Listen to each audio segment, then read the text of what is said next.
ನಮಸ್ಕಾರ, ರಿಥಮ್ ಕನ್ನಡಕ್ಕೆ ಸ್ವಾಗತ. ದಿನದ ಪ್ರಮುಖ ಸುದ್ದಿಗಳು.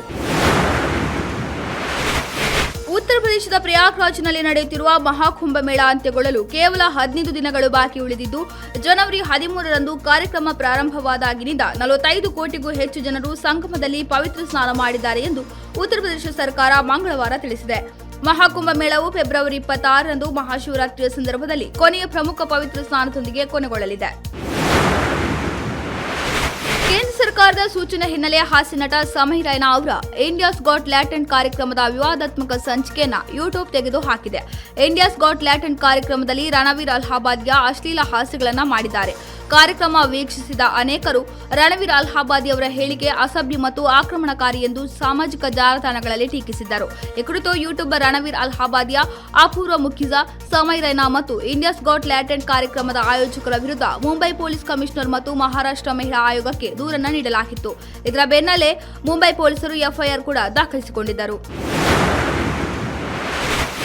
ಬೆಂಗಳೂರು ಬೆಳಗಾವಿ ಮಧ್ಯೆ ವಂದೇ ಭಾರತ್ ರೈಲು ಅತಿ ಶೀಘ್ರದಲ್ಲಿಯೇ ಸಂಚರಿಸಲಿದೆ. ನವದೆಹಲಿಯಲ್ಲಿ ಕೇಂದ್ರ ರೈಲ್ವೆ ಸಚಿವ ಅಶ್ವಿನಿ ವೈಷ್ಣವ್, ಕೇಂದ್ರ ಆಹಾರ ಮತ್ತು ನಾಗರಿಕ ಸರಬರಾಜು ಸಚಿವ ಪ್ರಹ್ಲಾದ್ ಜೋಶಿ ಮತ್ತು ಬೆಳಗಾವಿ ಸಂಸದ ಜಗದೀಶ್ ಶೆಟ್ಟರ್ ಸಭೆ ಸೇರಿ ಈ ಬಗ್ಗೆ ಚರ್ಚೆ ನಡೆಸಿದ್ದಾರೆ.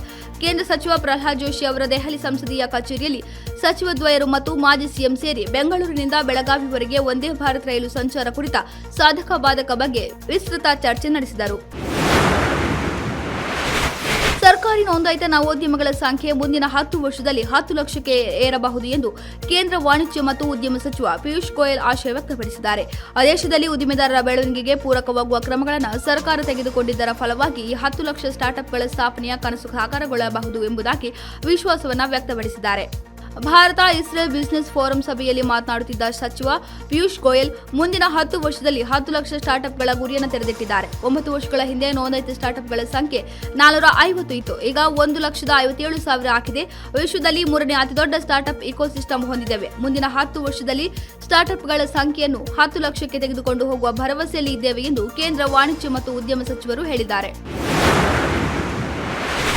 ಪರೀಕ್ಷೆ ನಡೆಯುವ ವೇಳೆ ವಿದ್ಯಾರ್ಥಿಗಳ ಮೇಲೆ ಬೀರಬಹುದಾದ ಒತ್ತಡವನ್ನು ನಿವಾರಿಸಲು ಪ್ರಧಾನಿ ನರೇಂದ್ರ ಮೋದಿ ಅವರು 2018ರಲ್ಲಿ ಆರಂಭಿಸಿರುವ ಪರೀಕ್ಷಾ ಪೇ ಚರ್ಚಾ ಈ ವರ್ಷ ವಿಭಿನ್ನವಾಗಿ ಮೂಡಿಬಂದಿದೆ. ಬಾಲಿವುಡ್ ನಟಿ ಕನ್ನಡತಿ ದೀಪಿಕಾ ಪಡುಕೋಣೆ ಕಾಣಿಸಿಕೊಂಡಿರುವ ಪರೀಕ್ಷಾ ಪೇ ಚರ್ಚಾದ ಟೀಸರ್ ಇದೀಗ ರಿಲೀಸ್ ಆಗಿದ್ದು ಗಮನ ಸೆಳೆಯುತ್ತಿದೆ. ದೀಪಿಕಾ ಪಡುಕೋಣೆ ಅವರು ಮಾನಸಿಕ ಆರೋಗ್ಯ ಕ್ಷೇತ್ರದಲ್ಲಿ ಸಾಕಷ್ಟು ಕೆಲಸ ಮಾಡುತ್ತಿದ್ದು, ಇದಕ್ಕಾಗಿ ಲಿವ್ ಲವ್ ಲಾಫ್ ಎನ್ನುವ ಎನ್ಜಿಒವನ್ನು ಕೂಡ ಹುಟ್ಟುಹಾಕಿದ್ದಾರೆ. ಹೀಗಾಗಿ ಅವರು ಪರೀಕ್ಷಾ ಪೇ ಚರ್ಚೆಯಲ್ಲಿ ಪಾಲ್ಗೊಂಡು ವಿದ್ಯಾರ್ಥಿಗಳಿಗೆ ಮಾನಸಿಕ ಆರೋಗ್ಯದ ಬಗ್ಗೆ ಟಿಪ್ಸ್ ನೀಡಿದ್ದಾರೆ. ಇದಾಗಿತ್ತು ಈ ಹೊತ್ತಿನ ಪ್ರಮುಖ ಸುದ್ದಿಗಳು. ಇನ್ನಷ್ಟು ಹೆಚ್ಚಿನ ವಿಚಾರಗಳಿಗಾಗಿ ವೀಕ್ಷಿಸಿ ರಿಥಮ್ ಕನ್ನಡ.